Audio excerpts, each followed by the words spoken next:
ก็ถือว่าดีขึ้นแล้วเด้อพ่อพี่น้องเด้อเดี๋ยวจะย่างไปหาน้องเพิ่นก่อนเอ้าพอดีมื้อที่ว่าบอบบี้เข้าห้องหมอนั่นเนาะก็พอดีมีผู้ใหญ่ใจดีเนาะก็คือพี่มาลัยทรจำปาเนาะเพิ่นก็ซอยขายยาเนาะทางน้องบีเองก็ต้องขอขอบคุณทางพี่มาลัยทรจำปาหลายๆเด้อเนาะที่ว่าฝากเงินมาซอยขายยาทางน้องบีเนาะจำนวนเงิน 1,600 บาทเนาะก็ขอให้ได้ซองนี้เด้อพ่อพี่น้องเด้อสำหรับซ่องพอของบอบบี้แม่นยังเหลือแต่ซ่องเดียวนี่เด้อเนาะนี่ฝากไปเบิ่งให้เราแน่ โปรโมทให้พอก่อนโอ้ยกระบาบเราถ้ากะปิดไปอีกแล้วมือเนี่ย4 ซ่องป่ะปิด7 ซ่องเลยโดนไป4 ช่องโดนไป4 ซ่องว่ะพี่น้องโอ้ไป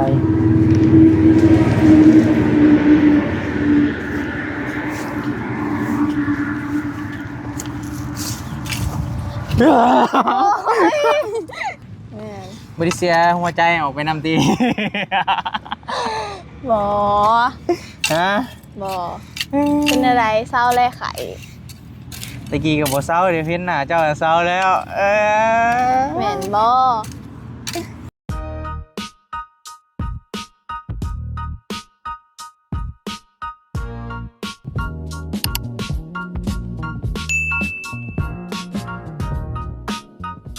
ดีเด้อพ่อพี่น้องเด้อกับทักทายสบายดีกันนะบรรยากาศช่วงแรงๆเนาะเอามาตอนได้ยี่อาจจะติดโดนกับติดเนาะถ้ากะขี่รถมาฮอดนอนถ้ากะตื่นนั่นมันเป็นสบายดีเด้ออยากอยู่นี่นะใครอย่าเพลิดได้ใครไม่ทางใด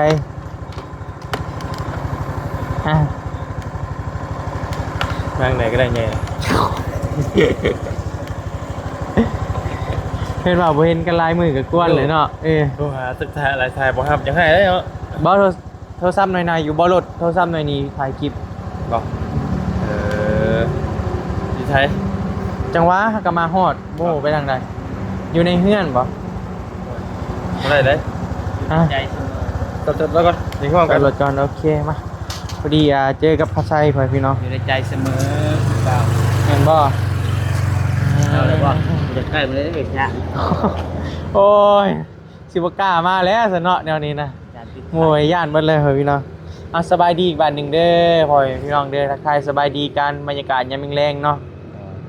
พอดีกะใครเนี่ยแล้วกินยากินยังเท่าไหร่มื้อหน้าก็ไปเพิ่นก็ใส่ยาแบบเต็มระบบให้เลยนะมันก็เลยแบบโอ้ยเนาะเฮ็ดเสียใจกันโพดเห็นว่ากะโรตีบ่ฮะที่มานั่งผีก็ได้เจ้าไม่กี่ได้หรอเอ้ยมันสิเป็นยังพี่จริงก็เป็นวัดอยู่เลยอยากแม่นบ่เจ้าก็เป็นเพื่อนบ่ป้าเฮามื้อหน้าอุบัติเหตุให้กันไปเห็นมองเห็นมุงมังน้อยกระทันหันเลยพ่อพี่น้องแบบบ่เคยเป็นจักเทื่อนะแบบมันเจ็บแบบทรมานเลยนะโอ้ยเจ็บหัวแบบมันเฮาบ่เคยเจ็บแบบนี้มาก่อนนะแบบโคตรแห้งเลยนะปกติเป็นคนแบบเป็นคนหนึ่งที่แบบบ่โคตรบ่มักไปโรงหมอเลยนะแบบพี่น้องเจ็บเป็นนี่ยังก็บ่ไปได้เฮานะแบบบ่มักแต่อันนี้อยากไปโรงหมอเองก็คิดเอาเลยบ่ไหวแห้งอะลีมื้อนะหน่อยคนมีคนอยากไปโรงหมอโดนบ่แบบเจ็บแบบคาร์บอเรียล้อนะแบบบ่นะบ่ไปเลยแหละเจ็บแห้งก็อดเอานะแต่กินแต่ว่ามื้อนั้นมันอดบ่ไหวเลยก็เลยว่าได้ไปตอนกี้แบบอยากพาไปก็ยังบ่ไปนะบ่ไหวแห้งเนาะจริงๆขอโทษนะเลยยันตายในวันใจยันยันตายในวันใจยันคุมคิงให้กับเศร้าแล้วคุมคิงให้กับเศร้าแล้วแม่นบ่เอาหัวจนอยากระเบิดบ่ได้ลีมื้อนั้นว่าได้ทรมานน่ะลีตอนนี้ก็ถือว่าอาการก็ดีขึ้นแล้วพ่อพี่น้องดีขึ้นแล้วกินยายังก็น่าจะเศร้าแล้วบ่ตายแล้วหลอดแล้วเอาก่อนอื่นต้องก็ขอบใจเนาะขอบใจป้าลุงที่ว่าเป็นห่วงแล้วก็ให้กำลังใจบอบบี้นะเพราะว่าโอ้หลายคนก็แซดมาเลยก็คอมเมนต์อย่างนั้นแหละหายไวๆเด้ออย่างนั้นนะก็รู้สึกดีได้เวลาแบบเฮาเห็นขนาดเนาะ มีกำลังใจเนาะ แม่นมีกำลังใจเด้ กำลังใจรุ่นราม โดย เพราะว่าเพิ่นบอกให้ข่อยอันนั้นอยู่ข่อยกำลังว่าสิไปเยี่ยม เราไปเยี่ยมบับบี้อยู่เพื่อนแน่ว่ะ โดย บับบี้ก็จักอยู่เพื่อนใดพี่น้องว่าบ่ฮู้มัน คนไหลกันสิ อะไร จักอยู่เพื่อนจักอยู่ตลาดจักเขาให้นอนอยู่ตลาดกลัวอยู่นอนใส่ โดย มันบ่ฮู้บ่เพิ่นอยู่เนาะ ก็ถือว่าดีแล้วพ่อพี่น้องขอบใจหลายๆเนาะที่ว่าเป็นห่วงอะไรกันให้กำลังใจบอบบี้โดยตลอดมาเนาะพ่อพี่น้องก็ถือว่าตอนนี้ก็มานี่แหละมาเฮือนน้องโบพ่อพี่น้อง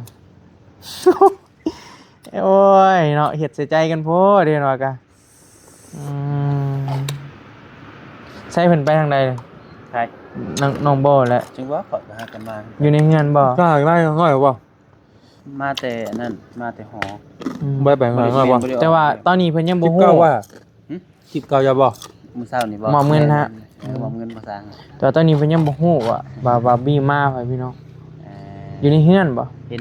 อยู่บ่ ช่วงนึงเห็นอยู่มาฮอดกินอีกอยู่ในเรือน อืม เคยเห็นนั่งเงางอยอยู่ นั่งเงาหน่อย เสาอยู่ อ้าว เป็นหยังแหละ คิดฮอดเคยบ่ บ้านนี่ติซื่นเนี่ยพุ่นแหละ อืม มื้อนาการนอนบ่ได้เบิดคืนแล้ววะ นอนบ่ได้เบิดคืนโอ้ มั ย นสิเป็นหยังแหละก็บ่ฮู้ อืม แต่ว่ามื้อเช้านี่เขาบ่ฮักอยู่ได้ยินแต่ว่าเขาบ่ฮัก เขาบ่ฮัก จักผู้ใด ไม่อกหักจากผู้บ่าวบ่เฮ้ย จังว่า เนาะ บ่ไปหา บ่มามือเดียวก็อกหักจากผู้บ่าวเลยบ่ จังว่า เขาเนี่ยบ่มักบ่ฮัก บ่ฮักไป บ่โตแล้ว เอ้ยทำใจซะเมื่อก่อนปะเมื่อไป อืม ก็ถือว่าดีขึ้นแล้วเด้อพ่อพี่น้องเด้อเดี๋ยวจะย่างไปหาน้องเพิ่นก่อนเอ้าพอดีมื้อที่ว่าบอบบี้เข้าห้องหมอนั่นเนาะก็พอดีมีผู้ใหญ่ใจดีเนาะก็คือพี่มาลัยทรจำปาเนาะเพิ่นก็ซอยขายยาเนาะทางน้องบีเองก็ต้องขอขอบคุณทางพี่มาลัยทรจำปาหลายๆเด้อเนาะที่ว่าฝากเงินมาซอยขายยาทางน้องบีเนาะจำนวนเงิน 1,600 บาทเนาะก็ขอให้พี่อยู่ดีมีแรงความเจ็บอย่าได้ความไข้อย่ามีเด้อปรารถนาสิ่งใดขอให้ได้สิ่งนั้นสมความมุ่งมั่นปรารถนาอย่าเจ็บอย่าจนเฮงๆปังๆลำๆรวยๆเด้อพี่เด้อสาธุก็ถือว่าเพิ่นก็ซอยบอบบี้มาตลอดครับพี่น้องก็ดีใจแฮง บุญเนาะ โดย บุญของตนนั่นแหละ โดย เบิดหลายเติบบ่จากเขามองนะ เท่าไหร่วะเอื้อยใจายประมาณ 4-5,000หัว หัวแต่อันนั้นจิ๊บหวยโทรหาไอ้น้อยได้ปฏิตายเลยนะกูเนาะ เบิดหลายเติบอยู่ มันยามัน 4-5,000หรือว่า5,000นี่แหละเบิดหลาย มันสิแม่งมวยหัวเลย คิดให้นอดกู บ่มื้อเอาเนื้อนะ บัดนั้นสิตายเลยแล้วเอ้ยคนแรกเลยนะแล้ว โอ้จำแม่ได้นะครับมีหยังก็มีแต่บอกเพิ่นนั่นแหละพ่อพี่น้อง แต่ละกระเบิ่งก็แม่ แม่คนที่สองเพราะว่าบี้ก็อยู่น้ำเพิ่นมาแต่น้อยๆเด้เจ้า เป็นไดเจ้าโอ้กินแซ่บกินนัวลี่นี่ไปหาหวานใจก่อนเด้อบ๊ายบายเด้อสบายดี ไปทางใดเลยโอ้ยเนาะ ปีนหลังข้าวโบยบัวอะไรอยู่ไสวะบัวปากกาเขาเฮียนได้นี่บ่เห็นว่าพี่น้อง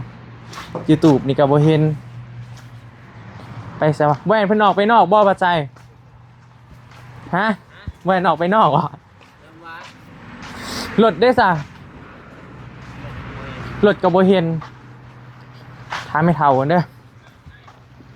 มันไปชวนไปเตยอยู่จ๊ะ ส่วนยางพุ่นน่ะปาโทโบอยู่บ่แม่นางโบได้แม่ anh cô có thấy chú anh một kia ฮะ chú hứa anh thì bỏ cô บ่เห็นเลยได้น่ะ thế này bà làm của anh một ba cái con này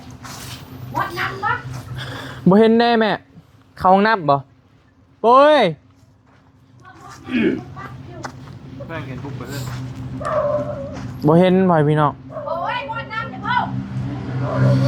แม่ไปเข้าห้องน้ำบ่จ้ะเดี๋ยวนางนี่ก่อน เอ้า ย่านเพิ่นไปเข้าห้องน้ำปะจ๊ะพอดีลูกพี่คือว่าซ่องปิดอีกว่าลูกพี่ ของเจ้านะ โอ้ยเนาะ เนาะ ก็ถือว่าปิดอีกแล้วว่าพี่น้องเอ้ยซ่องพอลลี่ข่อย ยังเหลือแต่ซ่องใหญ่เล่าเนาะ โดย ยังเหลือแต่ซ่องใดก็ใช้มาเบิ่งด้วยเอามาเบิ่งด้วยยังเหลือซ่องนี้นะจอย FC เพิ่นสิซับซ้อนเด้โปรโมทให้พอก่อนหน่อยนึง แต่ว่ามันตรงนี้มันผ่านวิกฤตมาแล้วก็ทางเบิ่งสิเป็นอะไร โด นะ ยนี่ยังได้ซ่องนี้เด้อพ่อพี่น้องเด้อสำหรับซ่องพอของบาร์บี้แม่นยังเหลือแต่ซ่องเดียวนี่เด้อเนาะนี่ฝากไปเบิ่งให้เราแหน่ พ่อ โปรโมทให้พอก่อนโอ้ยกระบาบเราถ้ากะปิดไปอีกแล้วมื้อนี้4ซ่องบ่ปิดจักซ่องเลย โดนไป4ช่อง โดนไป4ซ่องพ่อพี่น้องโอ้ก็บ่เป็นหยังซ่องใหญ่กลับมาแล้วก็ สู้ใหม่ สู้ใหม่เดี๋ยวเราสิสู้ไปนำกัน ใจตุนอยู่เนาะ โดย เป็นอย่างไรมันเกิดพี่น้องเอ้ย อืม เดี๋ยวเราก็ทำใจนี่แหละ แม่ตู้คือว่าสิไปสวนบ่ มันว้า สวนทางหลังนี่บ่ แม่นบอกไฟสารนะผู้ แม่ตู้ว่าอยู่สวนเดี๋ยวไปหาเพิ่นก่อนเด้อเอ้ยไปก่อนเด้อ มาไปพี่น้องเฮ้ยเป็นเห็ดหยังเด้เนาะ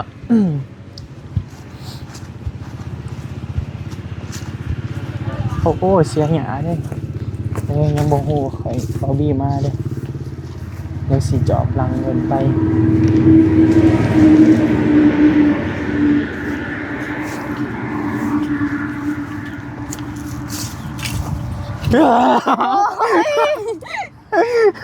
ใจเนี่ย โอ้ดุแท้เว้ย ดุแล้วเนาะ ฮะเห็นยังเนี่ย เสียหยา โอ้เอิญขับเป็นงานบไดียินบ่ไอเอิญไม่เสียเนี่ยเสียยังเสียเนี่ย แม่น บไดีเสียหัวใจออกไปนำตี บ่ ฮะ บ่เป็นอะไรเศร้าแลไข่ ตะกี้กับบ่เศร้าเดี๋ยวเพิ่นหน้าเจ้าจะเศร้าแล้ว แม่นบ่ โอ้ดุเว้ยมาสีซอยมาเสียเสียนยังนี่ สิปลูกพัก ปลูกพักยัง ปลูกพักไปนี่แหละพักไปกิน ปลูกพักยังเลย พักบัว พักบัวเอาไว้เฮ็ดหยัง เอาไว้ใส่แนวกิน อืม แต่เสียเป็นเนาะ เป็นไอ้บ่เป็นบันไดแต่ไอ้ก็เฮ็ดเพื่อเจ้าแหละ แม่นอยู่บ่ห่อนเลย ฮะ ห่อน ฮ้อนยังฮ้อนเงินบ่ แม่นเงินก็ห่อน นี่ก็ฮ้อน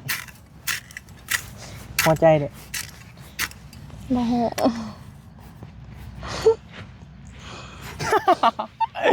โอ้โอ้ฮ้อนเนาะไอ้บ่มาบ่ได้คิดฮอดไอ้อยู่บ่ฮะ คิดอยู่ คิดอยู่บ่แม่นบ่เฮ้ย แม่นแม่น หืม แม่นแม่น แม่นบ่นี่ เจ้าเด้ซะ คิดฮอดแหล้วเนาะ บ่เชื่อดอก เอาเสือแนวใดปอเดดเฮ็ดได้นี่พาอ้ายมันอันน่ะบ่สู่มาฝึกความอดทนบ่เนี่ย แม่นแม่น แล้วมันกาเที่ยวน่ะอยู่เนาะปลูกลายบ่นี่ฮะ มื้อเช้านี่ก็จูด จูดหญ้า จูดหญ้า กำลังสิปลูกอันนั้นติ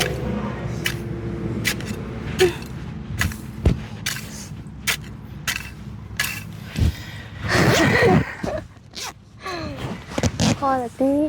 ฮะ พอแล้ว เอายัง เชื่ออย่างนี้แหละ มันฮ้อนบ่ แม่น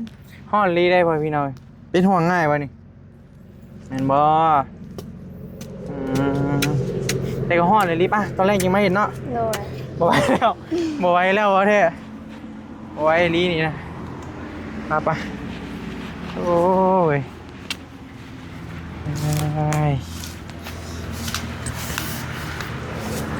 พ่อเอาดิ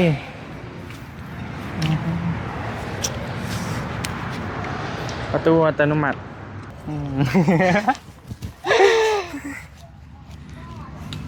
แต่ว่าใส่โดน ได้อยู่ดอก ไหนวะโอ้เห็นหนาเจ้าเลยเศร้าเป็นไข่เลยไหม เหมือนว่า แง่นั่นแหละเนาะเอ้ย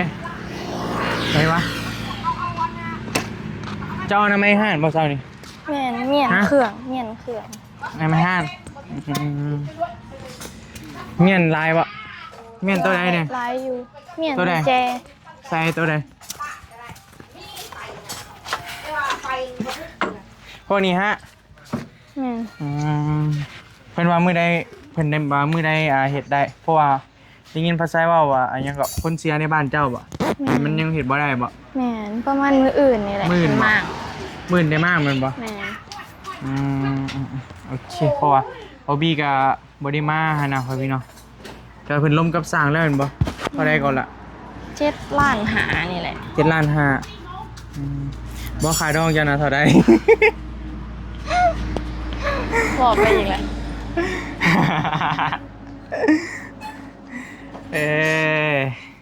7 ล้านห้าตั้งเสาเทคานรวมกันมื้อใด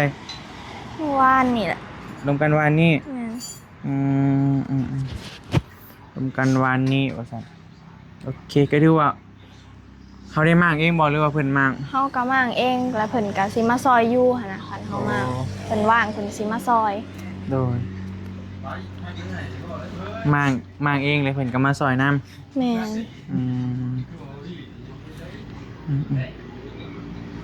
ขักเนาะ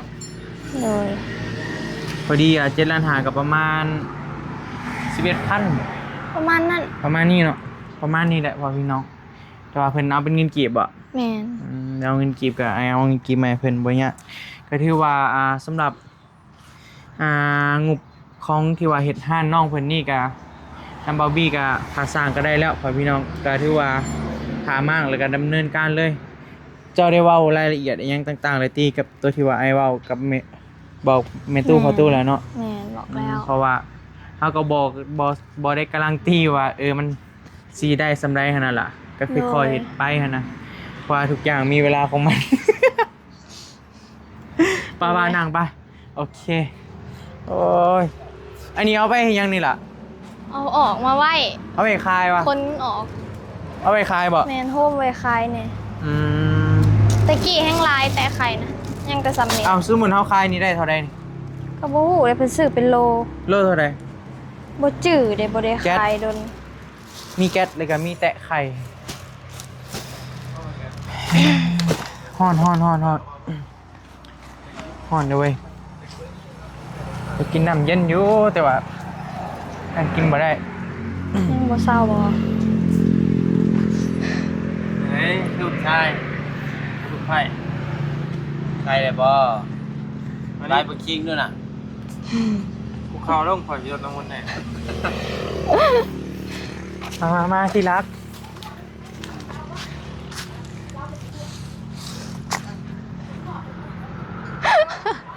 เฮ้ยยังนี่ เจิม เจิมยังเรื่องยัง เจิมให้เขาฮักเขาลงกูดิ ตัดไปใหม่เดี๋ยวบ่ เนาะตัดเด็ดเลยปะมิดโกนเลย เมื่อวานฮักกันตัดเนาะว่ากันตัดจนมันยาวซับบ อมต้มให้แน่เลยคอยต้มยุ่งบ่เป็นหั่นนะยุ่งมุดก็ไม่ให้กัดไอ้ยังเกาะ ไล่กับบ่ให้ไล่อย่างกับ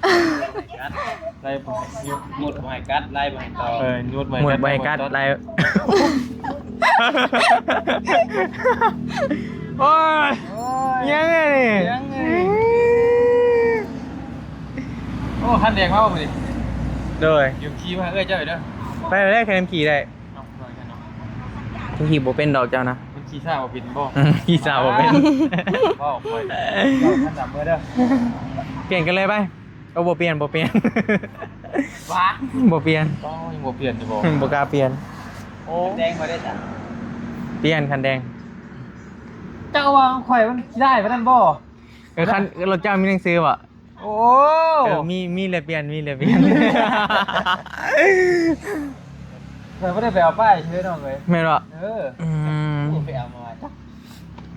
หรือว่ามาบ้าผมไปเอาเข้าดิเอามาไว้คายก็ได้สบายเนาะขนาดนั้น อ่ะ เอาคายก็ได้ท่านจะเวทใช้ดู แม่นบ่ ก่อนจะ ขายหนังสือมันฮะ คายป้ายมันนะคายหนังชื่อก็ได้เป็นอะไรละ ได้อยู่ เอามาไว้ เอามาไว้เอาไว้ใส่รถเฮาเองอ่ะแหละ ป้ายคือเป็นป้ายเท่อะคายก็ได้หลายพันเด้อ เพิ่น ฮ้อนบ่ เพิ่นก็ยังกันเป้าให้เฮาที่ดีก่อนจะถึงแล้วจัง กระบุง มีหยังนะ คนนึงป้าเอาไว้ให้ยูแต่ว่า แต่ว่าที่เห็นบ่กิน เจ้าสิปลูกผักหยังเนี่ย ปลูกผักบัว ผักบัว แล้วก็ดีได้หลายพันป้ายเท่ ให้ว่าสิเข้าไปเอาอยู่มื้อใดก็บ่ ไปเอาอยู่สวรรค์แม่นบ่ มาสิอัน เอาหนังสือเขาได้ไปยืนได้อยู่ เจ้าได้มาแล้วนะตามเพื่อน ครับมันนี่เด้มันสิได้แต่ว่า พี่เสกฮะประมาณ รอเรื่องป้ายรถพ่อพี่น้อง ฝันเมื่อวานนี่ฝัน พันว่าได้ วันฝันว่าเขามารับรถคันนี้อ่ะ ว่าเอาลี เบ้าอยู่ดี เป็นอะไรบัดนี้ ตื่นมาเขารักโทรศัพท์เมีย อ้าว รักเขารักอยู่ใส่โทรศัพท์เมีย รักอยู่รถจักรแล้ว ไว้วางได้เลย สิอันรถคลิกกันเอง แล้วไว้ในกระโปรงรถฮะ แม่นไร เดี๋ยวมันเสียอยู่ใส่บัดนี้ เสียอยู่พันท่าใครเราต้องไปซื้อเป็นนวดนะ โดย เพราะประมาทของคนเนี่ยแหละประมาทมาไงก็ประมาทแล้วกันแต่ผมคิดว่ามันจะไหวขนาดนั้นนะ โดย พอเรื่องขี่ขโมยเนาะแป๊บเดียวแล้วกูจ้องเสียว แม่นเลย นะที่บ้านอย่างกับทางบอก ทั้งผีบ้าทั้งขี่ม้าทั้งขี่กาวเต็มเลยหันแหละเขาไปทิมอยู่บนนอนเลยมันนั่งเขาได้ความว่าอย่าง ก็เลยว่าโทรศัพท์เสียติเห็นในคลิปอยู่ ประจานไปนะว่าอยากฆ่าไปนะพี่น้อง ฮู้คนเอาบ่ โอ้ไม่ใช่คิวพูดจะไปรับมายืนห้อง ไปน้ำเมาเลยได้บ่ นะ เ เดี๋ยวว่าเอ้ยจะล็อกไปน้ำคอยนะบ่ได้นะ โดย เอ้ยจะไปน้ำเราอยู่เขา เราเก่งกันเลยนะ แต่ว่าคอยนะเอาโทรศัพท์มาเนี่ยไปลืมซิมถอดซิมออกเลยถอดซิมออกเลยครับแบบซิมบิ๊กไปคอยไปใส่รถ โดย บริตีบริอย่างแล้ว ขี่ม้าบ่ คิดว่าอะไรนะ ไป เอากินยังไม่บอก พอแล้วรู้แล้ว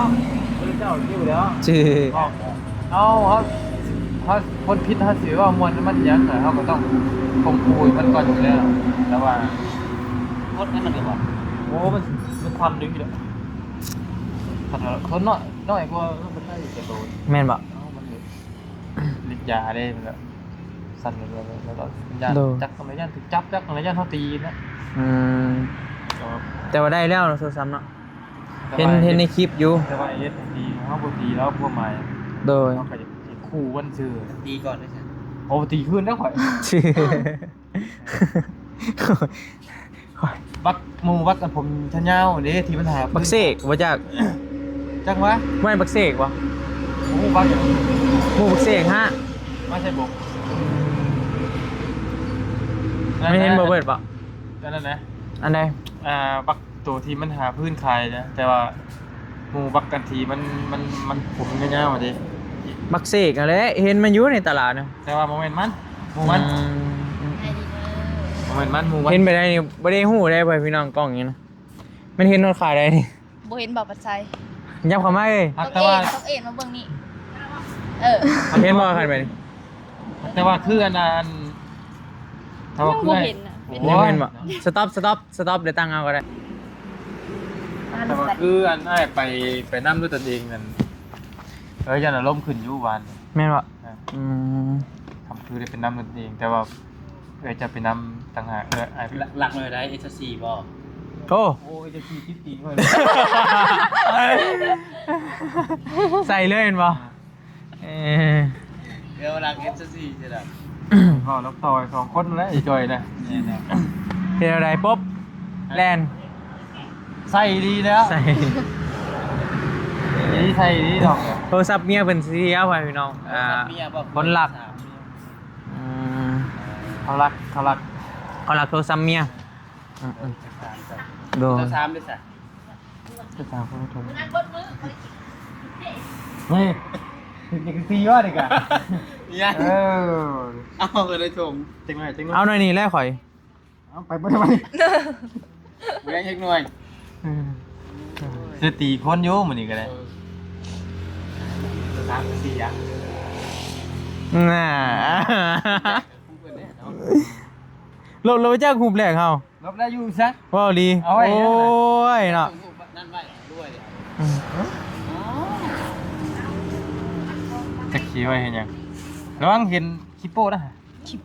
งามเนาะคนนี้เนาะ ฮะ อ๋อเธอคนนะงามลี โอ้ยสู้เขาคักนี่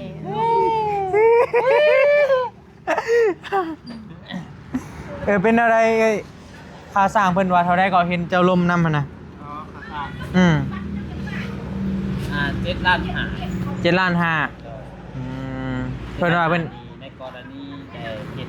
กอ L ที่คาด ตั้งเบิด9ต้นเนาะก็เอลเทคาน9 ล้าน7.5 ล้าน มื้อนี้ หมื่นเอ็ดบ่ประมาณนี้แหละเนาะหมื่นเอ็ด ขอที่คาดชุดตะบอลจำตะบอล จำแล้วได้แต่มื้อนี้ มันอะไร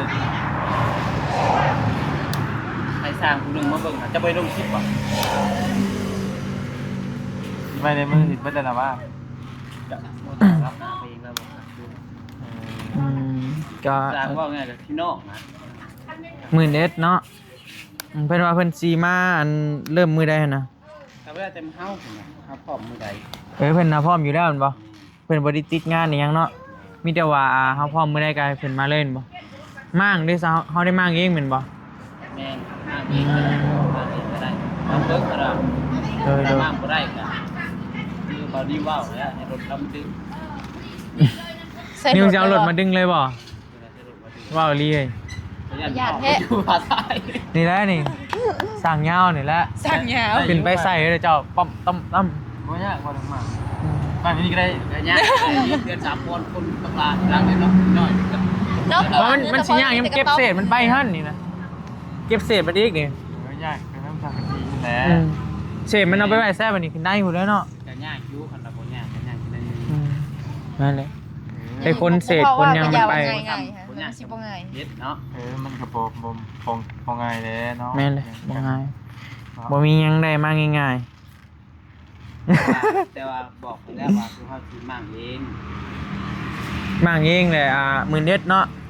มีแต่เฮามั่งแล้วมื้อได้เลยเพิ่นก็มาเฮ็ดให้เลยแม่นบ่ นี่ อืมคือว่ามันมีคนเสียบ่ในบ้าน โดยคุณหากระพงปุกครบมื้อนี้เด้อ โอ้ มื้อนี้วันศิลป์เนี่ย แต่พอดีแล้วมื้ออื่นเนาะ โดยที่แรกเขาสิมามื้อนี้ อืม เพราะว่าเพิ่นว่าเอา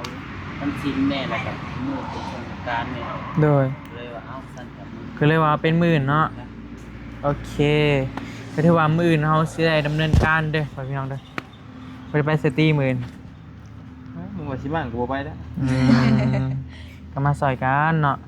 ตอนเช้าบ่เฮ้ยหรือตอนใด ทั้งเบิ่ง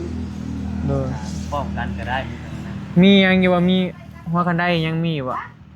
คันไดแบบใดคันได อันนี้แหละเนาะ เด้นี่แหละอันเดียวโคโหลนี่แหละ มันก็ต่ำๆอยู่แล้วเนาะบ่ยากดอก ได้นี่ขาดใส่เสานี่ก็ปีนขึ้นได้แล้วตัวนี้คันได สาย ดู ไฟ น้ำมัน ยังก็ได้ถอดออกแล้วสายไฟนี่ปลั๊กเสียบซื้อตีนี่ปลดแล้วก็แล้วแมันบ่ แม่น ก็ถือว่าถ้าเบิ่งน้ำกันพ่อพี่น้องเอ้ยก็ถือว่าได้สร้างแล้วเนาะสำหรับเฮ็ดหานน้องเพิ่นเนี่ยนะถ้าแต่เฮามั่งแล้วแมันบ่ก็มันถ้าว่าจ้างเพิ่นมั่งได้ซะเพิ่นเอานำเท่าใดเพิ่มอีกเท่าใดเพิ่นว่าเพิ่มอีกล้านหนึงโอเคได้เฮ็ดถ้าว่าเฮาเฮ็ดเองมันก็สิประหยัดงบไปอีกหันนะก็มีเงินซื้อเล็กซื้อหยังต่อไปหั่นแหละพ่อพี่น้องซื้อไม้อิหยังไว้โอ้ยังหลายอยู่สำหรับเพื่อนห้านน้องหลาเพิ่นนี่ก็ยังเหลือหลายโตสุดโค้งนี่ก็โอ้นักพ่อพี่น้องสำหรับงุมน้ำบาร์บี้ก็มันอาจจะเหลืออยู่แต่ว่าก็สิไปซื้อไม้ซื้อหยังมาไว้หั่นแหละโดยก็จังว่ากันอีกบานหนึงเนาะพ่อพี่น้อง โอเคไปสำหรับที่นี่ลำลาเลยเด้อพ่อพี่น้องเด้อเอาไม่ยัง ไม่ยังนะเดี๋ยวพบพอกันที่คลิปใหม่เด้อสำหรับคลิปนี้ขอบคุณหลายๆที่ว่าติดตามและก็ให้กำลังใจบาร์บี้ด้วยตลอดมาเนาะไปบ๊ายบายเด้อสบายดี นอกกินเนาะ